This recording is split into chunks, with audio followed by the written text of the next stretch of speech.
درود ایک ایسا وظیفہ ہے جو کسی صورت میں رد نہیں ہوتا۔ چونکہ ہم یہ کہتے ہیں اے اللہ اپنے پیارے نبی پر رحمت نازل فرما، وہ تو پہلے ہی فرما رہا ہے، تو ہم کہیں یا اللہ اپنے نبی پہ رحمت نازل فرما، تو کیا اللہ فرمائے گا کہ میں نہیں فرماتا؟ اس لیے یہ ہو ہی نہیں سکتا۔ علماء کہتے ہیں کہ جو درود ہے وہ بہر صورت قبول ہوتا ہے۔ اس لیے حضرت عمر رضی اللہ تعالیٰ عنہ فرماتے ہیں کہ دعا کو درود کے ساتھ جوڑ لو، درود تو قبول ہونا ہی ہونا ہے، تمہاری دعا بھی قبول ہو جائے گی۔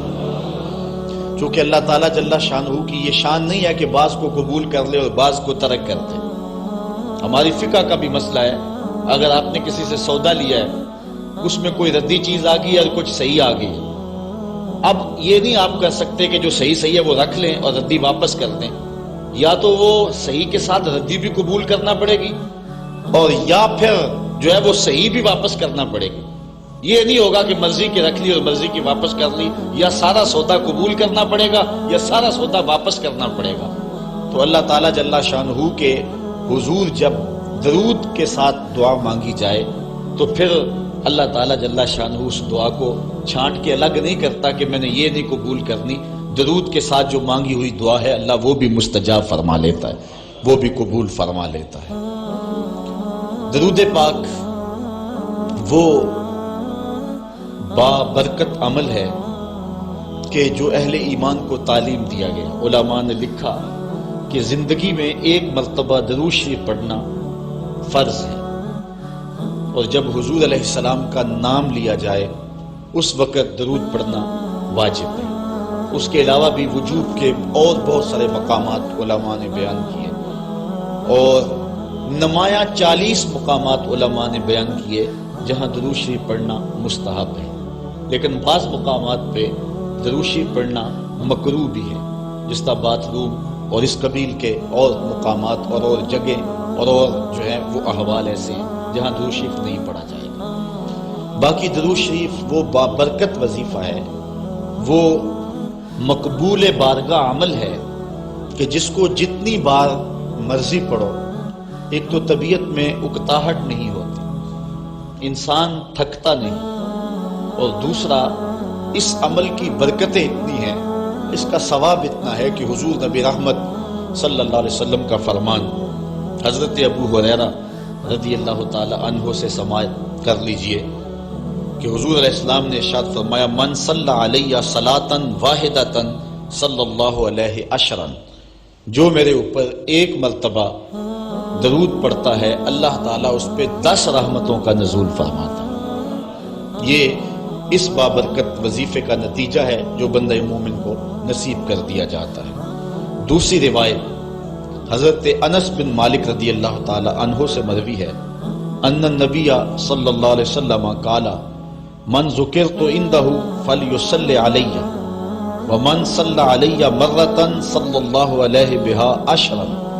حضور نے فرمایا کہ جس شخص کے سامنے میرا ذکر کیا جائے اس کو میرے پہ درود پڑھنا چاہیے، اس لیے کہ جس نے میرے اوپر ایک مرتبہ درود پڑھا اللہ تعالیٰ اس پہ 10 رحمتیں نازل فرماتا۔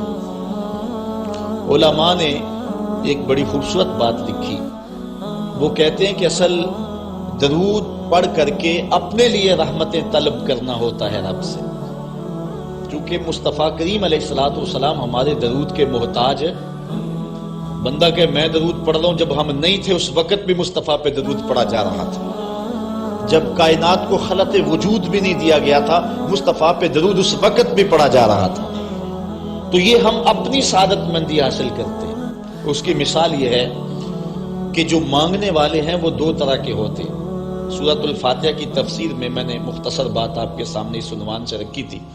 ایک وہ ہے کہ جو ڈائریکٹ دروازے کو دستک دے کے صاحب خانہ سے مانگتے، صاحب خانہ اپنی توفیق کے مطابق اس کو دے نہ دے اس کی مرضی۔ اور مانگنے والوں کا ایک اور طریقہ ہوتا ہے کہ وہ مانگتے نہیں، کسی شخص کے دروازے پہ کھڑے ہو کے اس کو دعائیں دینے لگتے ہیں، تیرے بچوں کی خیر، تیرے والدین کی خیر، جہاں دادے پر دادے سے شروع ہوتے ہیں اور نیچے نسل تک آتے ہیں۔ تو وہ جب دعائیں مانگ رہے ہوتے ہیں تیرے خاندان کی، تیری جد کی خیر، تو گھر والا سمجھتا ہے جو ہمیں دعائیں دے رہا ہے اصل خود خالی جھولی لے کر آیا ہے، یہ کچھ مانگنا چاہتا ہے۔ تو کوئی شخص اللہ کی بارگاہ سے مانگنا چاہے، اللہ تو اولاد سے پاک ہے، تو اس کے محبوب کی خیر مانگو، اللہ تعالیٰ ایک بار خیر مانگو گے 10 رحمتیں جھولی میں ڈال دے۔ تو یہ مانگنے کا ایک مہذب طریقہ ہے جو اہل ایمان مانگتے ہیں۔ اس لیے اگر سارے وظیفے چھوڑ کے صرف درود پڑھا جائے تو یہ کیسا عمل ہے؟ حضرت ابی بن کعب رضی اللہ تعالیٰ عنہ سے مروی روایت ابھی آ رہی ہے، آپ دیکھیں گے کہ یہ کتنا بابرکت وظیفہ ہے جس کی تعلیم حضور ارشاد فرما رہے ہیں۔ حضور علیہ السلام کا ایک اور فرمان سنیے جس کو امام طبرانی نے اپنی موجم میں روایت کیا ہے۔ حضور نے ارشاد فرمایا من صلی علیہ صلاۃ واحدۃ صلی اللہ علیہ عشرا، جو میرے اوپر ایک مرتبہ درود پڑھتا ہے رب تعالیٰ اس پر 10 رحمتیں نازل کرتا ہے۔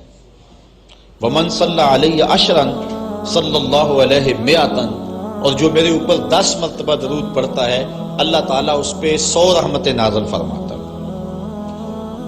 ومن صلی علیہ مئۃ کتب اللہ بین عینیہ براۃ من النفاق و براۃ من النار، اور جو شخص میرے اوپر 100 مرتبہ درود پڑھتا ہے اس کی 2 آنکھوں کے درمیان لکھ دیا جاتا ہے یہ بندہ منافق بھی نہیں ہے دوزخی بھی نہیں ہے، یہ نہ منافق ہے اور نہ دوزخی ہے، نفاق سے اور دوزخ سے بری لکھ دیا جاتا ہے۔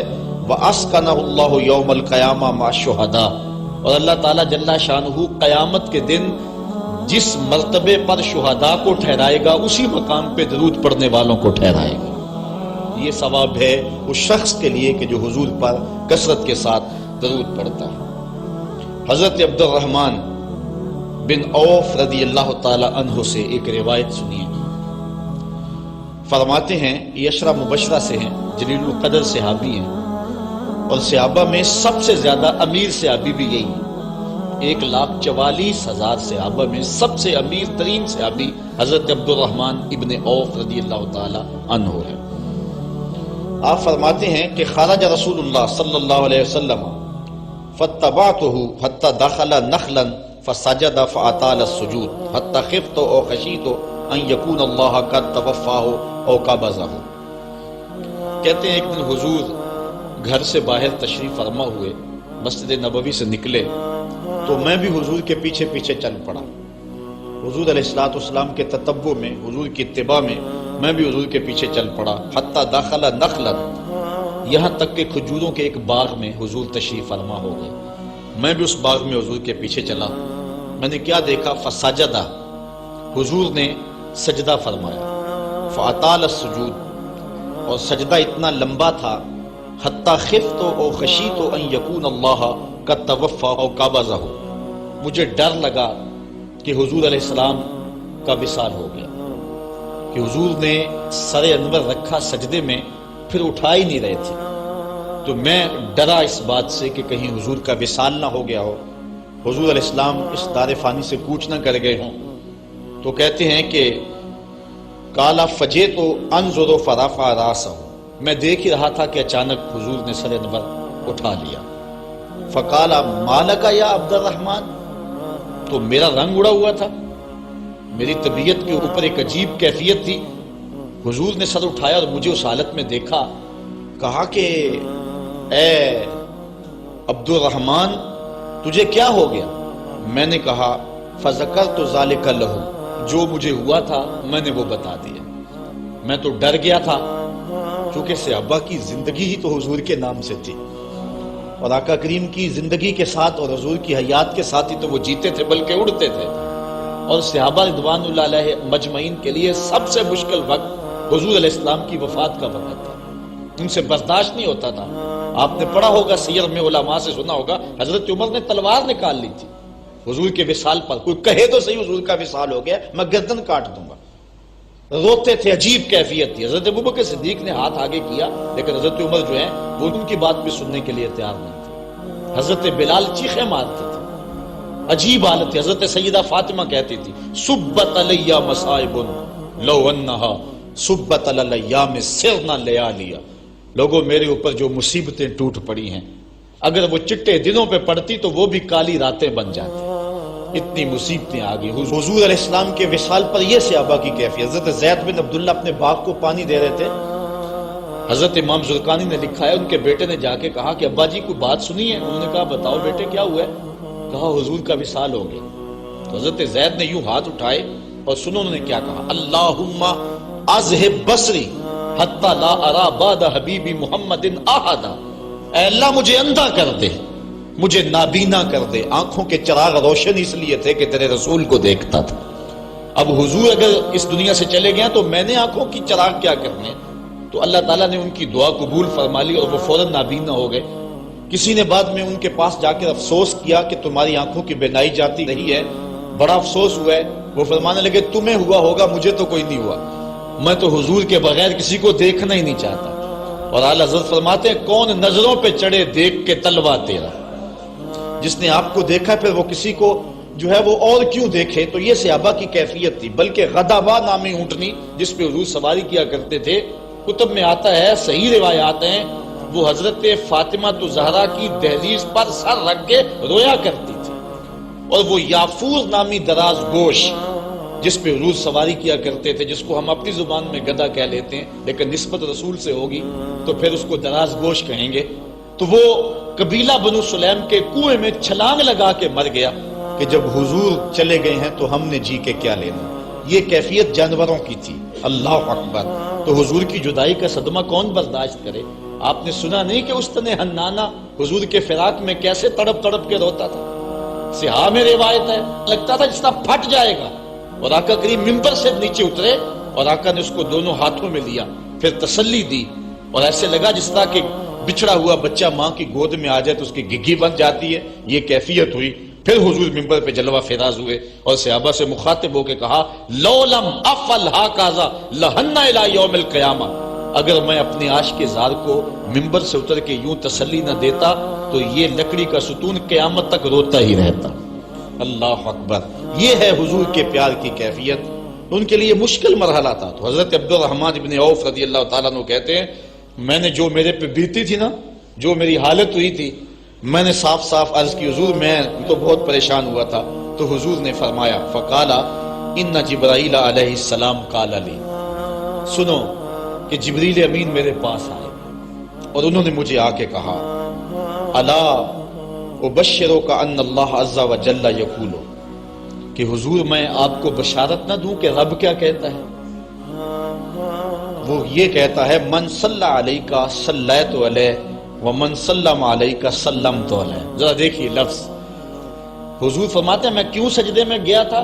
سنو اے عبد الرحمن ابن عوف واقعہ کیا ہوا, میں اتنا لمبا سجدہ کیوں کیا؟ کہا میرے پاس جبریل آئے اور جبریل نے مجھے رب کا سندیسہ دیا, پیغام دیا کہ محبوب آپ کا رب کہتا ہے کہ آپ کا جو امتی آپ پہ درود پڑے گا میں رب ہو کے اس پہ درود پڑھوں گا, اور جو آپ کا امتی آپ کو سلام کہے گا میں رب ہو کے اس کو سلام کروں گا. تو حضور فرماتے ہیں فسجدت للہ شکرا, تو پھر میں سجدہ نہ کرتا, پھر میں شکر کا سجدہ نہ کرتا اور میرا سجدہ لمبا نہ ہوتا کہ اتنا کرم ہوا کہ میرا اگر غلام مجھ پہ درود بھیجے تو رب اس پہ درود بھیجتا ہے. اللہ اکبر. یہ کرم نوازیاں اس شخص پر کہ جو حضور نبی رحمت صلی اللہ علیہ وسلم پر درود بھیجتا ہے. آئیے حضرت عبداللہ ابن مسعود رضی اللہ تعالی عنہ سے ایک روایت سنتے ہیں. کہتے ہیں کہ ان للہ ملائکۃ سیاحین یبلغون عن امتی السلام. اللہ کے کچھ فرشتے ہیں جن کی ڈیوٹی یہ ہے وہ دھرتی پر گھومتے ہیں, پوری دنیا پہ چکر لگاتے ہیں, اور کرتے کیا ہیں جہاں جہاں بھی کوئی شخص میرے اوپر سلام بھیجے تو وہ اس امتی کا سلام میرے تک پہنچاتے ہیں کہ حضور آپ کے فلاں امتی نے آپ تک جو ہے وہ سلام بھیجا ہے. اور دوسری روایت حضرت حسن رضی اللہ تعالیٰ عنہ اپنے باپ حضرت علی المرتضیٰ سے روایت کرتے ہیں کہ حضور علیہ السلام نے ارشاد فرمایا حیث ما کنتم فصلوا علیہ فإن صلاتکم تبلغنی. فرمایا علی جہاں بھی رہو میرے اوپر سلام پڑھا کرو, تمہارا سلام مجھے پہنچتا ہے. جہاں بھی رہو میرے اوپر سلام پڑھنے کو عمل کو نہ چھوڑنا. قیامت کے دن حضور علیہ السلام کی سب سے زیادہ قربت کس شخص کو نصیب ہوگی؟ تو وہ روایت ہے حضرت عبداللہ ابن مسعود رضی اللہ تعالی عنہ سے کہ حضور نے فرمایا ان اول الناس بی یوم القیامہ اکثرہم علی صلاۃ، قیامت کے دن میرا سب سے زیادہ قریبی شخص وہ ہوگا کہ جو میرے اوپر کثرت کے ساتھ درود پڑا کرتا ہے۔ حضرت ابی بن کعب رضی اللہ تعالیٰ عنہ کی وہی روایت جو میں نے جس کا اشارہ دیا، روایت کرتے ہیں کان رسول اللہ صلی اللہ علیہ وسلم اذا ذهب ربع اللیل قام فقال یا ایھا الناس اذکروا اللہ جاءت الراجفہ تتبع الرادفہ جاء الموت بما فیہ جاء الموت بما فیہ۔ کہتے ہیں کہ حضور علیہ الصلوۃ والسلام جب رات کا چوتھائی حصہ باقی رہ گیا تو آقا کریم علیہ السلام نے لوگوں کو بیدار کیا، لوگوں کو جگایا کہ اٹھو اللہ کا ذکر کرو، قیامت آنے والی ہے، موت آنے والی ہے۔ حضور نے صحابہ کو بیدار کیا۔ قال ابی بن کعب رضی اللہ تعالیٰ عنہ، حضرت ابی بن کعب رضی اللہ تعالیٰ عنہ فرماتے ہیں یہ جلیل القدر سے صحابی اور حضور علیہ الصلوۃ والسلام ان سے قرآن سنا کرتے تھے، بلکہ ایک دن حضور گزر رہے تھے، حضرت ابی بن کعب رضی اللہ تعالیٰ عنہ تلاوت کر رہے تھے، حضور روک کے سننے لگے۔ اگلے دن ملاقات ہوئی تو فرمایا ابی میں گزر رہا تھا، تو تلاوت کر رہا تھا اور میں سنتا رہا۔ تو حضرت ابی نے کہا حضور اگر مجھے پتہ چل جاتا نا کہ آپ سن رہے ہیں تو میں اور سوار کے پڑھتا۔ محدثین شارحین لکھتے ہیں کسی کے دکھلاوے کے لیے قرآن سوار کے پڑھنا ریاکاری ہے، لیکن اگر حضور کے دکھلاوے کے لیے پڑھا جائے یہ ریاکاری نہیں ہے، یہ عین دین ہے۔ تو حضرت ابی بن کعب رضی اللہ تعالی عنہ کہتے ہیں کہ میں نے حضور کی خدمت میں عرض کی، فقلت تو میں نے عرض کی یا رسول اللہ صلی اللہ علیہ وسلم میں آپ پر بہت زیادہ درود شریف پڑھتا ہوں، فکم اجعل لک من صلاتی، تو مجھے بتا دیں کہ میں آپ پہ کتنا وقت درود پڑھا کروں۔ قال ما شئت، کہا جتنا تو پڑھ سکتا ہے، جتنا تیرے پاس وقت ہے، جتنی تیری مرضی ہے، میں کوئی مقرر نہیں کرتا۔ قال قلت، تو میں نے کہا الربع، میں چوتھا حصہ درود پڑھا کروں گا، باقی تین حصے باقی وظیفے کر لیا کروں گا۔ قال ما شئت، حضور نے فرمایا تیری مرضی، وَإِن زِدْتَ فَهُوَ خَيْرٌ لَكَ، لیکن اگر درود زیادہ پڑھے نا تو تیرے لیے ہوگا بہتر۔ ویسے تو اگر چوتھا حصہ پڑھے باقی تین حصے باقی وظیفے پڑھ لے، لیکن اگر ایسا کرے تو تیرے لیے بہتر ہوگا، زیادہ اگر پڑھ لے۔ قالا کہتے ہیں فقلت، تو میں نے کہا فثلثین، میں 2/3 پڑھ لیا کروں گا۔ قالا ما شئت، فرمایا جس طرح تیری مرضی، فَإِن زِدْتَ فَهُوَ خَيْرٌ لَكَ، لیکن اگر تو درود کو زیادہ کر لے تو یہ تیرے لیے بہتر ہوگا۔ قلت النصف، میں نے عرض کی حضور میں آدھا وقت درود پڑھ لیا کروں گا، باقی آدھا وقت دیگر وظائف پڑھ لیا کروں گا۔ قلت، جب میں نے یہ بات کہی تو حضور نے فرمایا ما شئت، جو تیری مرضی، جو تیرے دل میں آئے، وَإِن زِدْتَ فَهُوَ خَيْرٌ لَكَ، لیکن اگر تو درود کو اور زیادہ کر دے تو تیرے لیے ہے بہتر۔ کہتے ہیں کہ میں نے عرض کی اجعل لک صلاتی کلھا، حضور پھر میں سارا وقت درود ہی پڑھ لیا کروں گا، میں سارا وقت درود ہی پڑھ لیا کروں گا۔ تو آقا کریم نے فرمایا پھر تجھے دنیا کی تکلیفیں بھی نہیں پہنچیں گی اور آخرت میں بھی تجھے نجات مل جائے گی، کیونکہ انسان وظیفہ 2 مقاصد کے لیے کرتا ہے، میرے دنیا کے معاملات ٹھیک ہو جائیں کچھ وظائف اس لیے پڑھتا ہے، یا پھر میری آخرت ٹھیک ہو جائے اس لیے وظائف پڑھتا ہے، 2 ہی غرضیں ہوتی ہیں وظائف پڑھنے سے۔ لیکن حضور نے فرمایا اگر تو سارا وقت درود پڑھتا رہے تو پھر تیری دنیا بھی ٹھیک ہو جائے گی، تیری آخرت بھی ٹھیک ہو جائے گی، تیرے سارے معاملے ٹھیک ہو جائیں گے۔ اللہ اکبر۔